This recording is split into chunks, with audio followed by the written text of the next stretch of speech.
दोस्तों जरा सोचिए, आप समुद्र के किनारे तैर रहे हो और तभी आपको पानी में शार्क जैसा एक फिन दिखाई दे। लेकिन ये फिन कोई नॉर्मल फिन नहीं बल्कि ये एक बोट के साइज जितना बड़ा फिन है। फिर गौर से देखने पर आप पाते हो कि 50 फीट लंबी एक मैगलोडॉन आपकी तरफ तेजी से बढ़ रही है। तो आपका क्या होगा? शायद ये आपका लास्ट टाइम ही होगा समुद्र में। लेकिन घबराने की जरूरत नहीं है, क्योंकि ये बड़ी मछली मैगलोडॉन एक्सटिंक्ट हो चुकी है, वो भी 3.6 मिलियन ईयर्स पहले।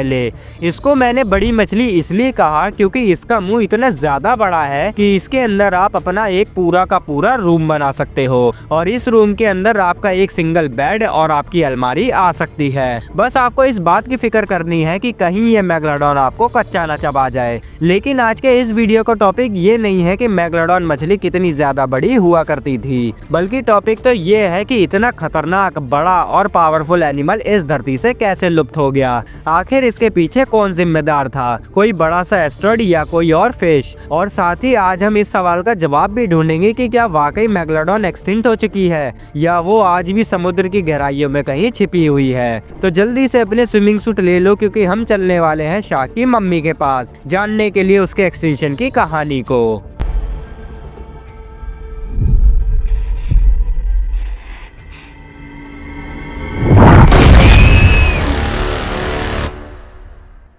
मैगलोडॉन दुनिया की सबसे बड़ी शार्क थी। एक फीमेल मैगलोडॉन मछली की एवरेज हाइट 45 से लेकर 59 फीट तक होती थी। ये इतने लार्जेस्ट प्रेडिटर थे कि ये नाश्ते में बड़ी से बड़ी मछली को खा जाते थे। साथ ही आज के जमाने में मौजूद मॉडर्न ग्रेट व्हाइट शार्क, जो कि सिर्फ 36 फीट लंबी होती है, वो भी इनके सामने कुछ नहीं थी। और मैगलोडॉन उस समय फूड चेन के टॉप पर रहा करती थी। अब जिस तरीके से डायनासोर का अंत एक झटके में हो गया था, एक एस्टेरॉयड गिरा और उसके बाद डायनासोर का खात्मा हो गया, वैसा ही कुछ इस मछली के साथ भी हुआ था। लेकिन यहाँ पर धरती पर कोई एस्टेरॉयड नहीं गिरा था, बल्कि धरती पर आया था प्लियोसीन। करीब 5.4 to 2.4 मिलियन ईयर्स पहले धरती पर ग्लोबल कूलिंग की शुरुआत हुई, जिसको प्लियोसीन कहा जाता है। ये एक ऐसा ह्यूज क्लाइमेट चेंज था जिसने पूरी धरती को ड्राई कर दिया था और पूरी तरह से ठंडा कर दिया था। ठीक वैसे ही जैसा आपने डे आफ्टर टुमारो मूवी में देखा था कि ठंड की वजह से सब कुछ अचानक से जम गया था।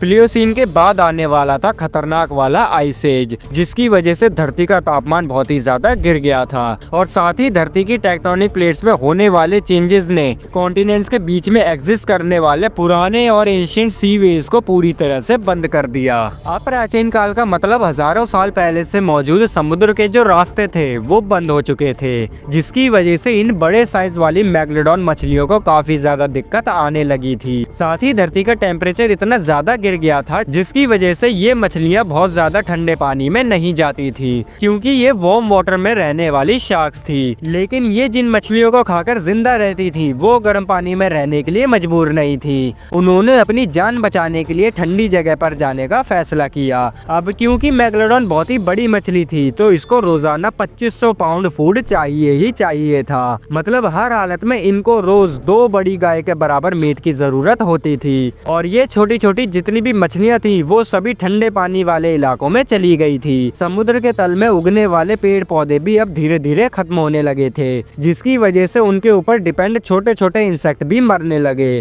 क्योंकि ये क्लाइमेट चेंज था ही इतना भयानक। और इस क्लाइमेट चेंज के साथ साथ धरती पर टेक्टोनिक प्लेट्स के मूवमेंट के कारण नई दीवारें उठ रही थी, जिनकी वजह से मैगलोडॉन मछलियों का पूरा फूड चेन का जो इकोसिस्टम था वो डिस्टर्ब हो गया था। मतलब आप ये समझ लो कि क्लाइमेट चेंज की वजह से ये मछलियाँ भूखी मर रही थी। लेकिन ये तो बस शुरुआत थी, अभी तो इनके ऊपर एक और खतरनाक मुसीबत आने वाली थी।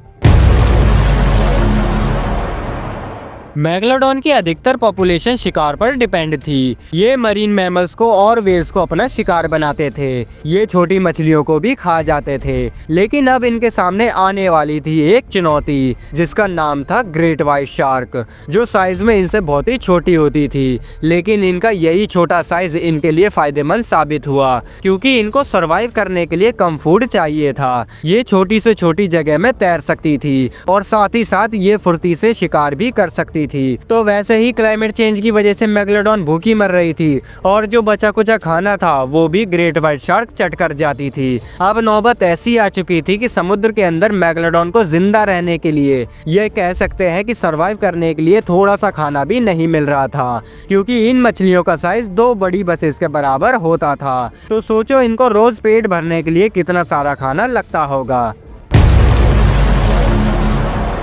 ये जो मेगलोडॉन शार्क थी ये उस जमाने में मौजूद थी जब डायनासोर धरती पर राज किया करते थे। लेकिन क्या आपने कभी सोचा है कि साइंटिस्टों को आज भी डायनासोर की हड्डियां मिल जाती हैं, लेकिन समुद्र के अंदर कभी भी इन बड़ी मछलियों की कोई भी हड्डी या कोई भी बॉडी क्यों नहीं मिलती? दरअसल ऐसा इसलिए होता है क्योंकि नेचर ने इनकी बॉडी में जबड़े और दांतों के अलावा हर पार्ट को सॉफ्ट बनाया है। मेगलोडॉन मछलियों की पूरी बॉडी बहुत जल्दी डिकम्पोज हो जाती है क्योंकि इनके शरीर का जो स्केलेटन होता है वो बोन्स की जगह कार्टिलेज से बना होता है। इसलिए कभी भी आपको शार्क का स्केलेटन देखने को नहीं मिलेगा, मिलेंगे तो सिर्फ उसके जबड़े। अब आपके दिमाग में ये सवाल आ रहा होगा कि सिर्फ क्लाइमेट चेंज की वजह से या फिर किन्हीं और शिकारी मछलियों की वजह से इतनी बड़ी शिकारी मछली पूरी की पूरी धरती से कैसे लुप्त हो गई? तो इनके एक्सटिंक्शन के पीछे एक बहुत बड़ी वजह थी जेनेटिक डाइवर्सिटी की कमी। देखो जब पूरी दुनिया में ठंड बढ़ने लगी, हर चीज जमने लगी, तो जो पोल्स थे वहाँ की बर्फ ने पिघलना बंद कर दिया और ये पोल्स की जो बर्फ होती है यही पिघलकर समुद्र में फ्रेश वाटर मिलाती है। अब जब ऐसा होना बंद हो गया तो समुद्र के अंदर जो पानी था वो भी धीरे धीरे जमने लगा और उसके अंदर फ्रेश वाटर की कमी होने लगी। और ये जो समुद्र का पानी अवेलेबल था उसके अंदर नमक की मात्रा इतनी ज्यादा बढ़ गई थी कि उसमें किसी भी प्रजाति की मछली का जिंदा रहना नामुमकिन सा हो गया था। और ऐसा नहीं है कि ये सारी चीजें सिर्फ 100-150 साल में ही हो गई थी, इनको होने में करीब 400 से 600 साल का समय लगा था। तो जब प्लियोसीन खत्म हो गया, आइस एज आकर खत्म हो गया, धरती का टेम्परेचर फिर से धीरे धीरे नॉर्मल होने लगा जिसमें हजारों साल लग गए थे। तो इस बीच समुद्र के अंदर फूड चेन का एक नया इकोसिस्टम बना। समुद्र के पानी में नमक का लेवल भी धीरे धीरे कम होने लगा।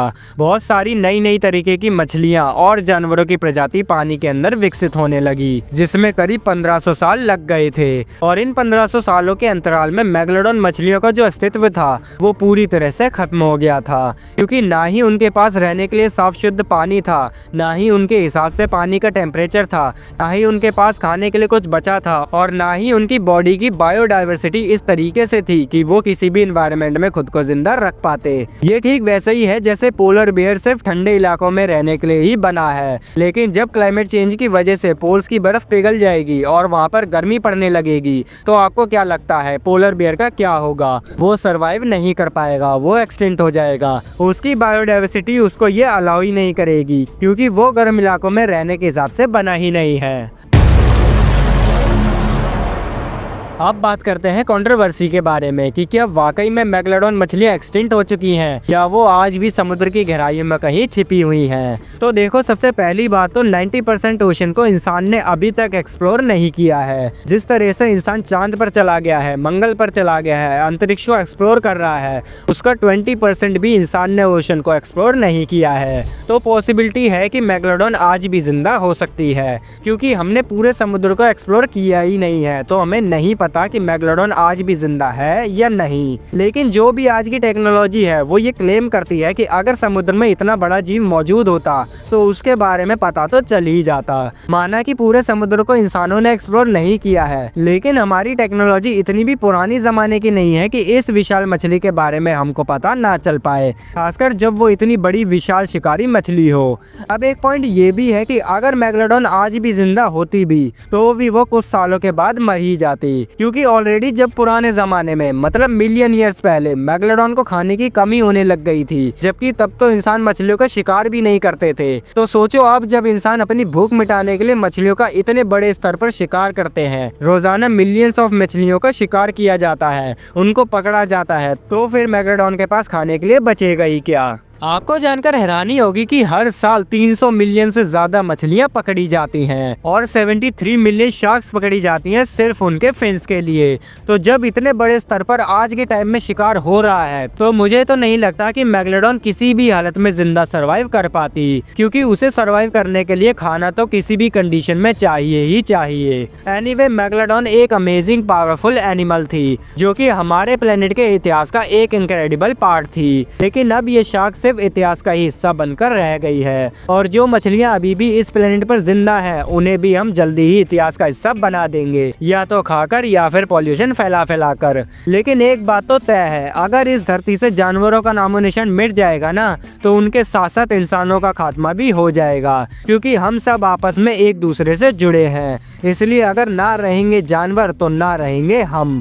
तो दोस्तों, आज के इस वीडियो में बस इतना ही। अगर आपको ये वीडियो पसंद आया हो तो वीडियो को लाइक करें और अपने दोस्तों के साथ शेयर करें। और ऐसी ही और इंटरेस्टिंग वीडियोस देखने के लिए हमारे चैनल को सब्सक्राइब करके बेल आइकन को भी प्रेस करें, जिससे आने वाले हर वीडियो का नोटिफिकेशन आपको मिलता रहे।